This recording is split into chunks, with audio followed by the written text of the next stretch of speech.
Flesh and Blood So Cheap, Chapter 1 Huddled Masses. Give me your tire, your poor, your huddled masses yearning to breathe free, the wretched refuse of your teeming shore. Send these, the homeless, tempest tossed to me.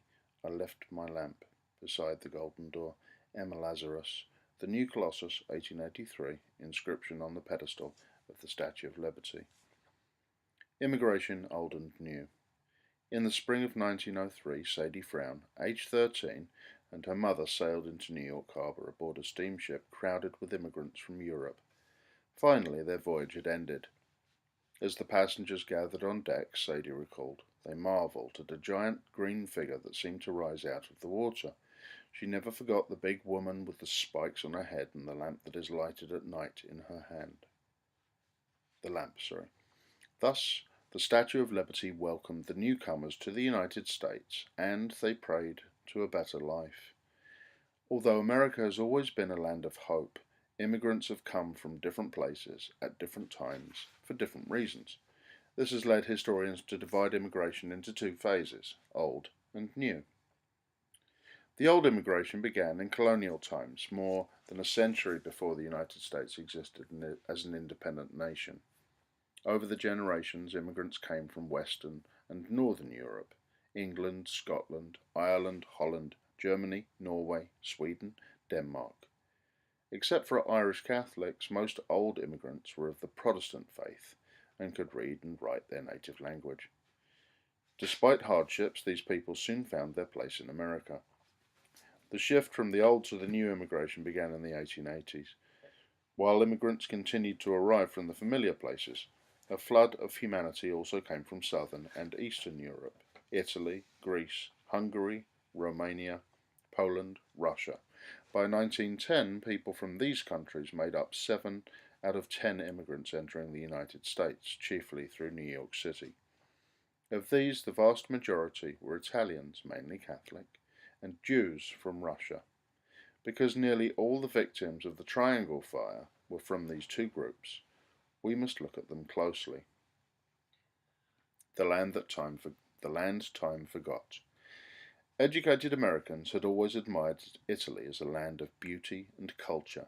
Each year, thousands of tourists visited its ancient cities, Rome, Florence, Milan, Venice, to see their splendid churches, museums, and art galleries. Music lovers filled the opera houses and concert halls. Yet few Americans realized that Italy was really two countries.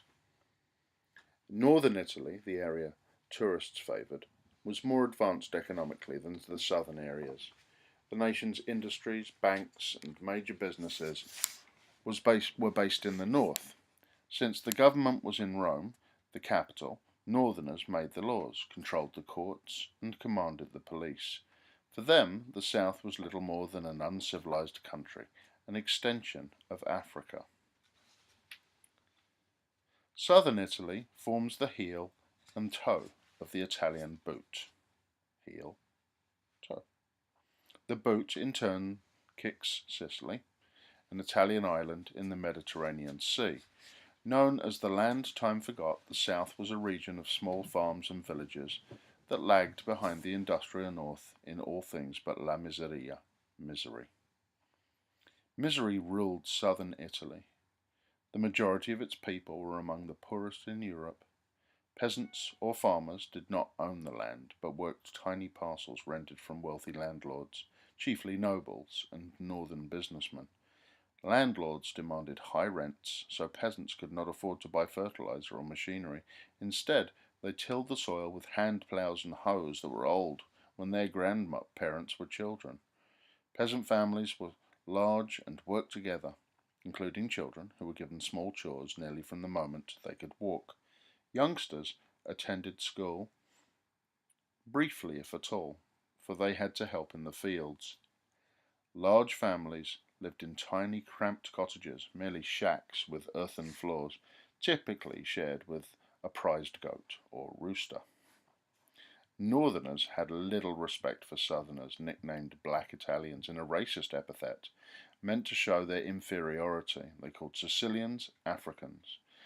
The government in Rome cheated the South in countless ways. It built no modern roads or bridges there. Instead, it acted like a gigantic straw, sucking out whatever money it could. Heavy taxes collected in the south were spent in the north.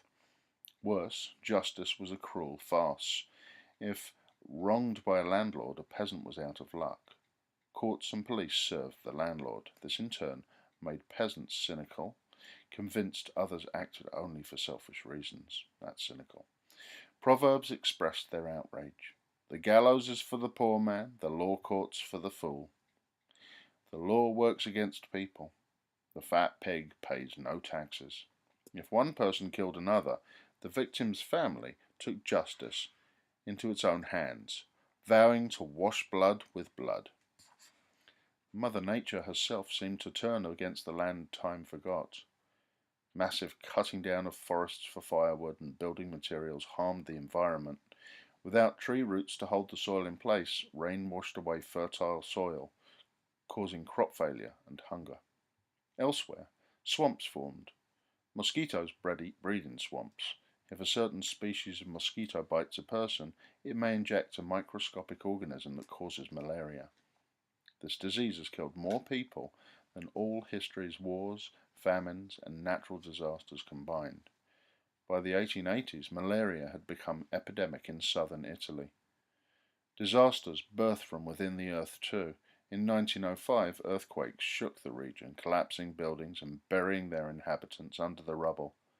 The next year, Mount Vesuvius erupted. Located just east of Naples, this volcano had a fearsome history. An eruption in the year AD 79, that's almost 2,000 years ago, buried the cities of Pompeii and Herculaneum, killing all their inhabitants. The 1906 eruption sent explosions of red-hot stones a half-mile into the air. The end of the world has come, people cried in panic. The inhabitants of the villages in the vicinity of Mount Vesuvius are in a condition of terror, said the New York Times. Many homes have been abandoned for the open air, although there has been a thick fog all day and the atmosphere has been dense with volcanic ashes and the fumes of subterranean fires. Hundreds died, and over 150,000 fled, often struggling through knee-deep ash drifts. An earthquake that began miles under the bed of the Mediterranean Sea caused the worst disaster. In June 1908 it sent a tidal wave, or tsunami, roaring through the Strait of Messina, a narrow passage between Sicily and the Italian mainland. And if you look on the map, Strait of Messina right there. The wall of water reached back 40 miles on the mainland and 30 miles in Sicily. It levelled the mainland city of Reggio di Calabria and Messina in Sicily. Both places, said the New York Times, are today vast morgues of the dead, and the air for many miles out to sea is polluted. Vultures are congregating to prey upon the dead. The tsunami also washed away hundreds of villages. In all, it killed some 100,000 people, leaving countless others homeless. Extreme poverty and natural disasters pushed Italians out of their country. Between 1880 and 1921, about 4.5 million, chiefly Southerners, reached the United States. Only Jews from Russia came in numbers anywhere near those of the land time forgot.